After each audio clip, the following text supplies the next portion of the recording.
Movie के start में हम एक गैंग को देखते हैं जो कि कॉन्ट्रैक्ट पर लोगों को मारती थी। वो गैंग बहुत ही जालिम थी। उस गैंग का एक मेंबर काफी पागल टाइप का था और उसे हम पूरी एक्सप्लेनेशन में पागल ही कहेंगे। उसके बाद हम एक आदमी पार्थिबन को देखते हैं जो कि हिमाचल में अपने परिवार के साथ रहता था। परिवार में उसकी एक पत्नी सत्या थी और उनके 2 बच्चे थे, सिद्धार्थ और मथी। एक बार शहर में खैनन घुस आया था। पार्थिबन ने उसे अपने फॉरेस्टी दोस्त के साथ मिलकर पकड़ा और फिर धीरे धीरे उसे दोस्ती कर डाली। पार्थिबन एक कैफे भी चलाता था और अपने परिवार के साथ हंसी खुशी जी रहा था। मूवी के स्टार्ट में हम जो गैंग देखते हैं उसके पीछे पुलिस लग गई थी, तो वो छुपने के लिए हिमाचल साइड आ जाते हैं। उनके पास पैसे नहीं थे जिसके लिए वो चोरी चकारी शुरू कर देते हैं। एक बार एक आदमी के एक्सीडेंट करके वो उसे लूट रहे थे, तो एटीएम का पिन ना पाने पर उस पागल ने उसे गोली ही मार दी। उस पागल से उसके बाकी के गैंग के मेंबर भी डरते थे कि वो किसी दिन हमें ही ना मार दे। वो पागल एक दिन पार्थिबन के कैफे में घुस जाता है और वहाँ पर काम करने वाली लड़की के गले पर चाकू रखकर पार्थिबन से कहता है कि वो उसे कोल्ड कॉफी बना कर दे। तब तक वहाँ गैंग के बाकी मेंबर भी आ जाते हैं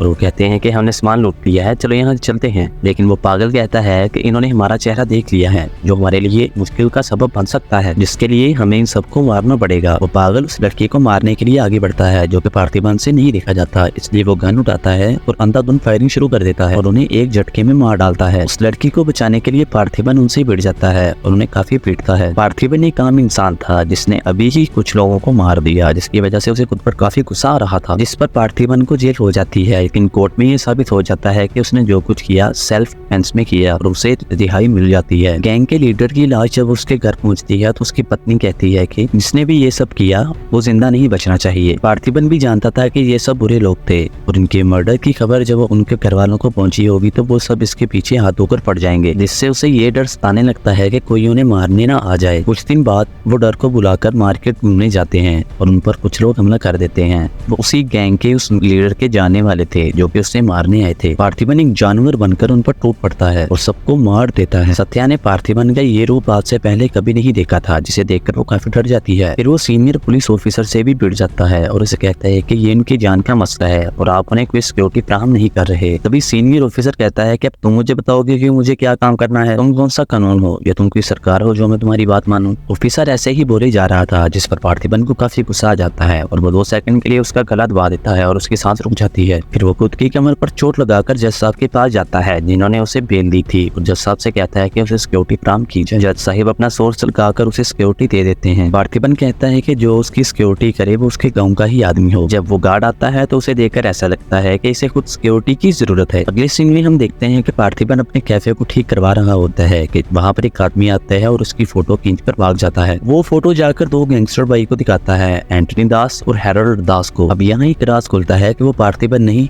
लियो है, एंटनी का बेटा। उधर पार्थिबन को अंदाजा हो गया था कि आगे जाकर और भी गुंडे आने वाले हैं। तभी वो एक से बढ़कर एक हथियार बनाना शुरू कर देता है ताकि खुद का सेल्फ डिफेंस कर सके। एंटनी अपने गुंडे लेकर पार्थिबन को उसके कैफे में मिलने चले जाता है। एंटनी पार्थिबन को लियो कहकर पुकारता है, लेकिन पार्थिबन कहता है कि मैं लियो नहीं हूँ, आपको कोई गलत फहमी हुई है। फिर एंटनी उसे पुरानी बातें बताता है ताकि उसे कुछ याद आ सके। पार्थिबन फिर भी यही कहता है कि जो आप समझ रहे हैं मैं वो नहीं हूँ। एंटनी उसे अल्कोहल ऑफर करता है लेकिन पार्थिबन मना कर देता है और कहता है कि मैं नहीं पीता। एंटनी खूब हंसते हुए चला जाता है और कहता है कि ये दारू नहीं पीता। जोशी पार्थिबन को बताता है कि जो तुमसे अभी मिलने आया था वो है एंटनी दास, जो कि किसी जमाने में आंध्रा की सबसे बड़ी तंबाकू की कंपनी चलाता था, जिसका एक बेटा था लियो जो कि बड़ा क्राइम करके मर गया, लेकिन लोगों का कहना है कि वो अभी भी जिंदा है। जोशी कहता है कि सच कहूँ तो तुम्हारी शक्ल उससे काफी मिलती जुलती है। जोशी उसे शक की निगाह से देखते हुए कहता है कि तुम कहाँ पले बड़े। फिर पार्थिबन कहता है कि अब तुम भी मुझ पर शक करने लगे, तुम दोस्त हो मेरे, कम से कम तुम तो मेरा यकीन करो। मैं आम इंसान हूँ जो कि आम जिंदगी जीता हूँ, मुझे नहीं पता ये सब क्या हो रहा है। सत्या मारते के साथ मार्केट गई होती है, तभी उन पर एक गुंडा हमला कर देता है। एंटनी उसे आकर बचा लेता है। एंटोनी कहता है डरो मत,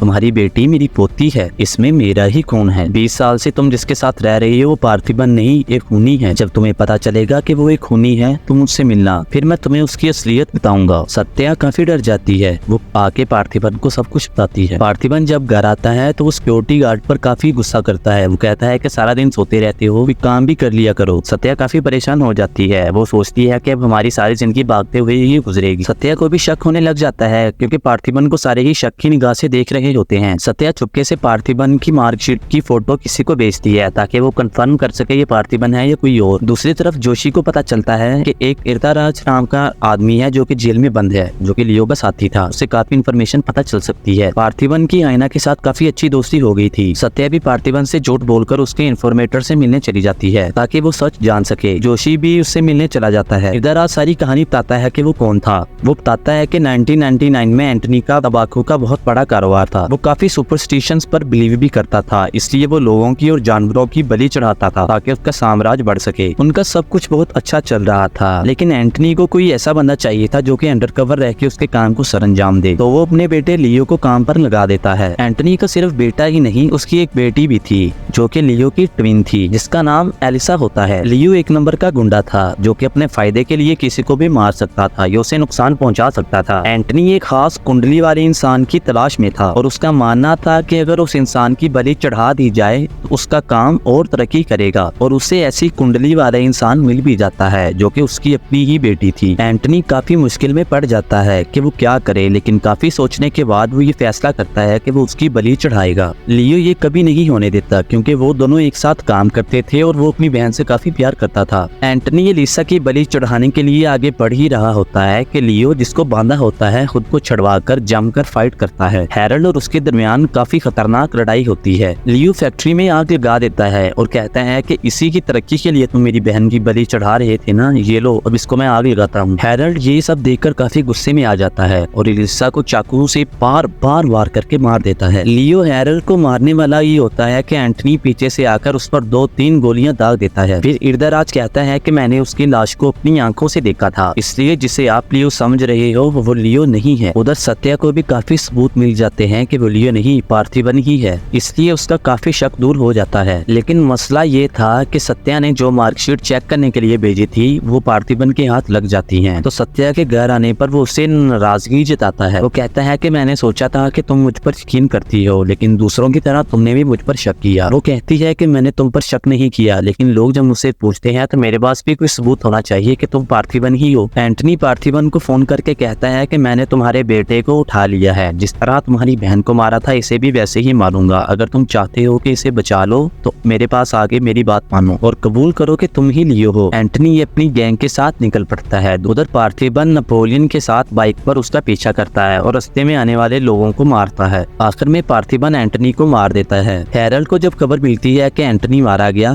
तो वो पार्थिबन को फोन करके कहता है कि अगर तुम्हें तुम्हारा बेटा चाहिए तो मुझे एंटनी की लाश दो। लाश तो पुलिस के कब्जे में थी, लेकिन जोशी की मदद के साथ वो लाश को हासिल करने में कामयाब हो जाता है। वो एंटनी की लाश लेकर हैरल्ड के पास चला जाता है और वो लाश उसके हवाले कर देता है और वो उसे काफी सारे सबूत भी दिखाता है कि वो लियो नहीं पार्थिबन ही है। लेकिन हैरल्ड भी उसे काफी कागज दिखाकर कहता है कि तुम लियो ही हो। वहाँ पर एक ईगल बैठा होता है जो कि पार्थिबन को घूर घूर कर देखने लगता है जैसे कि वो उसे जानता हो। तभी हैरल्ड कहता है कि इंसान झूठ बोल सकता है, पेपर भी झूठ बोल सकते हैं, लेकिन ये बेजुबान कभी झूठ नहीं बोलेगा। पार्थिबन इसी बात पर जोर देता है कि वो लियो नहीं है। हैरल्ड कुछ लोगों को उसके घर भेजता है ताकि वो उसकी बीवी और उसकी बच्ची को मार सके और पार्थिबन से कबूल करवा सके कि वो लियो ही है। पार्थिबन भी काफी चालाक था, उसने अपने घर को ऐसे ही नहीं छोड़ा था। उसने अपने घर में काफी सारे जाल बिछाए थे ताकि अगर कोई उन पर हमला करे तो वो बच जाएं। नेपोलियन और जोशी भी लोगों को मार रहे थे। आखिर में एक गुंडा फिर भी वहाँ पहुंच ही जाता है। हैरल्ड उसे कहता है कि उन्हें मार दो। इससे पहले कि वो उन्हें मार सकता वहाँ पर वही हैना आता है और उसे दबोच लेता है और उसे मार देता है। दूसरी तरफ हैरल्ड का दिमाग भी काफी खराब हो जाता है। वो लियो पर हमला कर देता है। लियो वहाँ पर 100-150 आदमियों को केला ही मारकर हैरल्ड पर हमला कर देता है। काफी मारपीट के बाद हैरल्ड कहता है कि मुझे यकीन हो गया है तुम पार्थिबन ही हो। वो कहता है कि अपने बेटे को लेकर चला जा। पार्थिबन वहाँ जोर जोर से हंसने लगता है और कहता है कि मैं ही लियो हूँ। फिर वो अपने चाचा को गोली मारकर वहाँ पर पड़ी एक चेयर पर बैठ जाता है और अपने लियो वाले किरदार में आ जाता है। फिर वो खुद से ही बातें करने लगता है और कहता है कि अब लियो नाम के कीड़े को मारना होगा। अगर कोई उससे कहेगा कि तुम ही लियो हो तो वो कहेगा मैं लियो नहीं, और वो उस आदमी का आखिरी सवाल भी होगा। एंटनी को मारने से पहले भी पार्थिबन ने उसे बता दिया था कि वो लियो ही है। फिर वो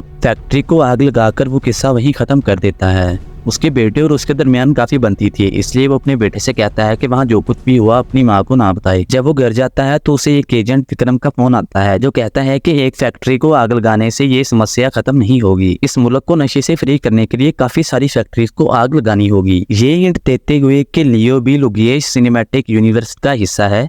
ये मूवी एंड होती है। उम्मीद है आपको ये वीडियो पसंद आई होगी। अगर पसंद आई है तो वीडियो को लाइक करें, चैनल को सब्सक्राइब करें और कमेंट बॉक्स में अपनी राय का इजहार जरूर करें।